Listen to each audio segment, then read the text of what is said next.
I'm Emily, and Jake, who is 2 years my senior, is a man of science, living out his childhood dream with a fulfilling research job. Despite his busy schedule, he seems content. Our 3-year-old son, Mike, shares Jake's love for observation and experimentation, currently fixated on the goldfish he snagged at the fall festival.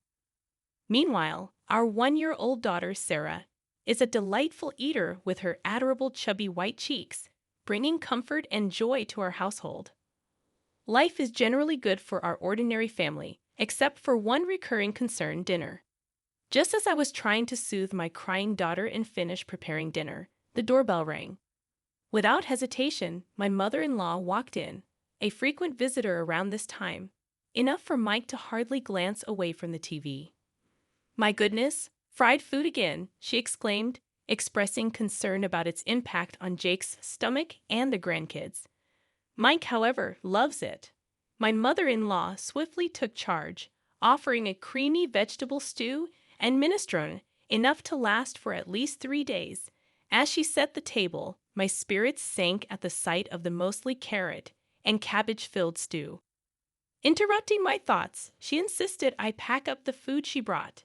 Despite its lack of appeal, wasting food was not an option.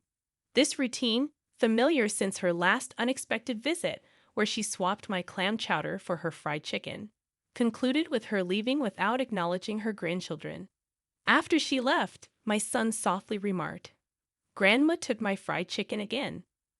My heart ached at his sad face, but I assured him there was a little meat left. As I heated up the oil, I felt relieved seeing my son's joyful reaction to the promise of more food.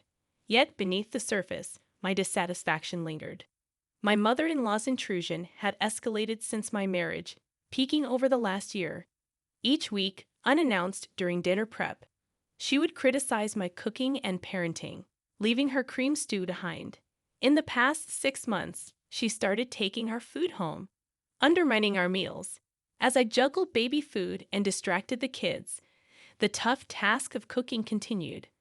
My family's happiness kept me going, but my fried chicken, braised pork, mapo tofu, and hamburgers, all of it, ended up in her hands. I inherited a love for cooking from my restaurant-running family, particularly my dad, who taught me the art. Confident in my culinary skills, I firmly believe that my cooking surpasses my mother-in-law's overly sweet cream stew. However, since Mike, our son, entered the picture, I've found it challenging to assert myself against his grandmother. When Jake, my husband, returns home after the kids have gone to sleep, he grimaces at dinner. With only Mike's share of fried chicken remaining, I serve Jake a generous portion of the cream stew, resigned to the fact that it's what my mother-in-law brings over. Frustrated by having my skills undermined, I express my discontent to Jake, urging him to tell his mother if he doesn't like it. Jake, as non-committal as ever, pokes at the stew, avoiding confrontation with his mother. Despite her intrusion during Sarah's nap time and taking away Mike's favorite foods, Jake rationalizes it by mentioning her loneliness since his father's passing 2 years ago. I sigh deeply, realizing Jake tends to avoid confrontation when his mother is involved. The only relief is that she hasn't suggested moving in yet. Tired of the routine, my mother-in-law surprises me with a different proposition during one of her dinner visits. She announces that everyone will gather at our place for Christmas this year, a departure from the usual family reunions at her brother-in-law's or her childhood home. Responding with little enthusiasm, I wonder how she plans to host the gathering. She frowns at my apparent lack of understanding and declares that I'll be helping too, assigning me tasks for the 24th. Despite my quick objections, she dismisses my concerns, suggesting I use a baby carrier for Sarah. Not only am I expected to clean up, but I'm also entrusted with preparing the full-course Christmas meal, with a strict warning against repackaging store-bought food or serving anything that tastes bad. Stunned by the audacity of her decision, I try to object, but my mother-in-law, satisfied with her directives, leaves abruptly. When I share the news with Jake that night, he is as bewildered as I am. We contemplate her plans to host a Christmas party, inviting relatives from both his dad's and her sister's families. Frustrated, I finally lose my temper, expressing my feelings of always being pushed around. Jake, realizing the severity of the situation, goes silent and, with a resigned sigh, agrees to handle the cleaning and entertaining of relatives. I'm relieved to hear Jake's proposal. It provides some direction. However, he adds a request. Can you still cook the full-course Christmas meal? Jake gazes at the meatloaf his mother-in-law left for us, making it hard to refuse.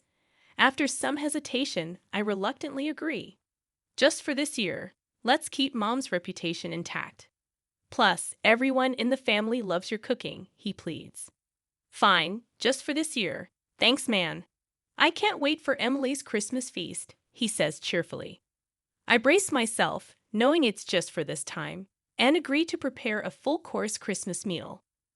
When I inform my mother-in-law that Jake will stay over to help with cleaning, she makes a displeased face, commenting on how the man of the house shouldn't do such things. Despite her discontent, she seems reasonably satisfied seeing Jake bustling around at his parents' home for my sake.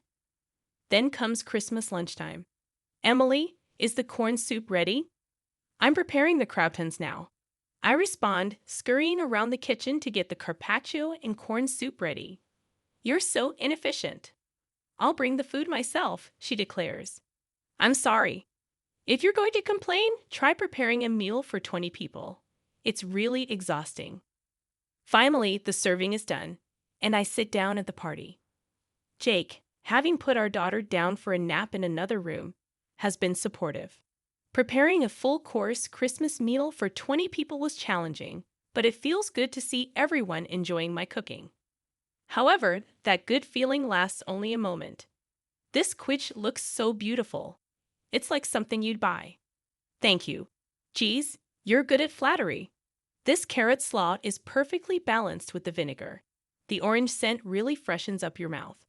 That's because Christmas meals tend to be rich, so I made it a bit more acidic. Something's off. Every time someone tries to compliment my Christmas cooking, mother-in-law interrupts. Something is not right, she declares, revealing the source of this awkwardness. Sophia, father-in-law's sister, comments, Emily, mother-in-law, is such a great cook, isn't she? Confused, I let out a dumbfounded sound. Unperturbed, Sophia continues her story. Did Olivia make this entire Christmas feast? That's amazing. Huh? I haven't cooked a full-course Christmas meal in ages. I was going to leave it to my daughter-in-law, but she's absolutely terrible in the kitchen and never comes by, even when I offer to teach her. Mother-in-law talks about struggles she never even faced, leaving me puzzled. Oh, Emily, you should really take after Olivia while she's still well.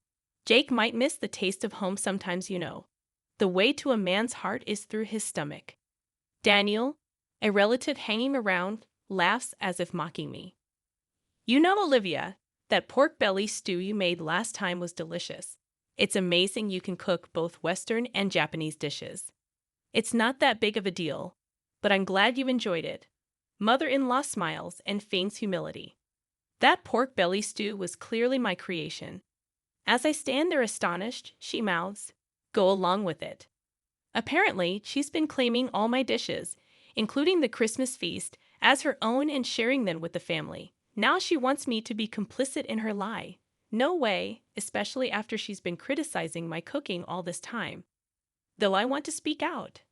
Overwhelmed by the crowd, I find myself speechless until my young son becomes my unexpected savior. Mom, this omelet is really tasty. It looks different than usual, but your omelets are always good, echoes his high-pitched voice, silencing the noisy adults. Sophia, perhaps out of kindness, attempts to cover for my son, saying, "Oh, Mike, this is actually what your grandmother made." Astonished, my son responds, "Huh? But it's tasty, so it's got to be Mom's omelet." Grandma's omelet is super sweet and gritty. It doesn't taste good. He passionately insists, gesticulating wildly, leaving the adults exchanging puzzled glances. Panic ensues, and the mother-in-law tries to intervene, saying, "Emily, don't teach the child to lie." Excuse me? Who's the one lying here? Mom, am I a liar? Mike looks up at me, his face full of insecurity. That's when I feel my blood boil. Frustrated, I declare, Mike is not a liar. The one lying here is you, Grandma. Ha! She must not have expected me to stand up to her. My mother-in-law looks shocked as I stand up, pointing dramatically at the table. I made this entire Christmas feast, including the corn soup. Everything from start to finish. Naturally, the room erupts in response. My flustered mother-in-law begins to panic and yells, "Wait, wait, wait. Emily, you've been lying this whole time. Have you lost your mind?" "I'm not lying," I assert. Sophia, pulled into this, looks up at me surprised. "Yes, it was delicious. I made that too." You're terrible, stealing credit for Jake's mom's cooking and trying to set her up. "You're the worst daughter-in-law," I accuse. Attempting to defend herself, my mother-in-law hesitates, then shouts, "It's a secret family recipe. I can't tell you in public." The relatives, initially disgusted by our petty fight, start to see who was in the right. But my husband Jake appears near the door, restraining me with a stern voice and face. "Emily, that's enough." My mother-in-law clings to Jake, looking like a tragic heroine. Jake, addressing his mother, says, "Mom, you're the awful one here. This entire Christmas feast Emily made all day while taking care of the kids. Trying to take credit for it is pretty low." Caught in the middle again, Sophia looks at the creamy stew, recalling how sweet it was. "Yeah, it was insanely sweet, wasn't it, Mom?" Seizing the opportunity, Jake reveals, if it's sweet, it's tasty. She's always been cautious about salt and oil, but uses sugar with no limits. So all her dishes taste like a block of sugar. The truth unfolds, exposing mother-in-law's lies. Disillusioned, the family realizes that all the recent dishes were likely made by me, not her. Mother-in-law, exposed for all her lies, panics and tries to appeal to Jake's emotions. "Why are you siding with your daughter-in-law? I'm your mom," she pleads. The revelation leaves everyone in the family disillusioned with the mother-in-law. "I never wanted to say this, Mom. I thought your actions were driven by loneliness since Dad isn't here, so I've been having Emily put up with you. But what you're doing is nothing short of harassment towards her. There's no reason to protect you anymore. Don't see Emily or the kids ever again." Jake, firm in dismissing his begging mother, starts to clean up the Christmas feast. Then he apologizes to the relatives, saying, "I'm sorry for the disturbance this Christmas. Emily, Mike, let's go." As Jake takes Mike's hand and stands up, Mike glances at his grandmother and asks, "Grandma, where's your I'm sorry?" "When you lie, you say I'm sorry, then you get forgiven, right? Isn't that right, Mom?" I get it. You have to be forgiving when it comes to raising kids, but a simple sorry isn't going to cut it." Luckily, I didn't have to worry for even a second. Mother-in-law clenched her lips so tightly they looked like they'd bleed, clearly having no intention of apologizing. Seeing her, Jake sighed as if he had enough. "Grandma can't even say I'm sorry. And she's supposed to be an adult. How sad. Let's go home and have Mom's delicious Christmas feast." Okay. We left behind a growling mother-in-law and confused relatives, carrying our sleeping daughter and the Christmas feast. As we left Mike's house, we went straight to my parents' place and served the Christmas feast. Everyone was delighted and ate with joy. This is what I had been striving for, so my heart was full. Jake, of course, apologized profusely and promised never to let us meet his mother-in-law again. Apparently, the atmosphere at my house remained awkward. His relatives dispersed, leaving only a soulless mother-in-law and some bland food. The next day, mother-in-law's sister and her husband, as well as Jake's sister, visited as promised. Seeing the bland food, they chuckled and said figures. Apparently, mother-in-law's lack of cooking skills was a well-known fact among her relatives. "So, you brag about hosting a Christmas feast. I wondered what magic trick you'd pull, probably just jealous of Emily, who's good at cooking and praised by Jake and Mike." "Sorry for the inconvenience," they said after hearing the details from Jake. "My sister-in-law thanked me for my efforts, and Sophia called to apologize. I'm sorry for jumping to conclusions. It turns out Sophia also enjoys cooking, and we bonded over a recipe for braised pork belly. The misunderstanding with Jake was cleared up, and I found new friends who share my cooking hobby. I felt refreshed, enjoying a carefree Christmas. Of course, mother-in-law wasn't going to back down that easily, but I was well prepared. As I was making cornbread, my phone rang. It was mother-in-law. Excuse me, where are you? It's dinner time. Do your duty as a wife. Are you making the same mistake and coming over again? She's furious on the other end of the line. How dare you? I came here because you didn't apologize. Come home and clear the misunderstanding with our relatives. Then I'll forgive you for embarrassing me. No thanks. What? You'll be the one left out by the family. That won't be a problem. What to begin with, the one who put on airs and got shunned by the relatives was mother-in-law. I've even made plans to cook with Sophia next time.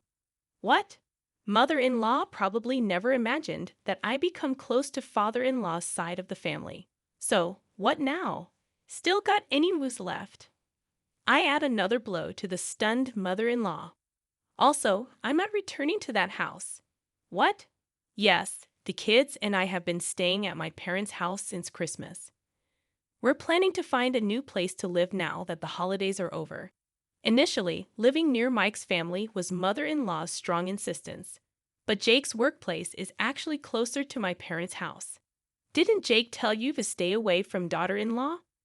But since mother-in-law can't listen better than a child, we've decided to physically distance ourselves. Right now, Jake is the only one living there, and he'll leave once he's ready. What? Where? Where are you? Who knows? You think you can get away with not cherishing Jake's mom? Yes, because Jake and sister-in-law have forgiven me. It's okay. Well, wait. What? Thank you for everything so far, mother-in-law. I'm so happy I'll never have to see you again. Goodbye. Wait a minute. With a bit of a laugh, I hang up on mother-in-law, who's screaming like a villain in a superhero show. Then I block her number to make sure I never have to hear her voice again. 2 years later. Mom, what's for dinner today? Hamburgers. Yay! I love Mom's burgers the most in the world. Sarah loves them too. Dad loves them the most in the universe. Dad, that's not fair. My family happily waits for my cooking in the living room, playing around as I fry the burgers in the kitchen. My heart warms up again today, watching them eagerly await my cooking, smiles on their faces.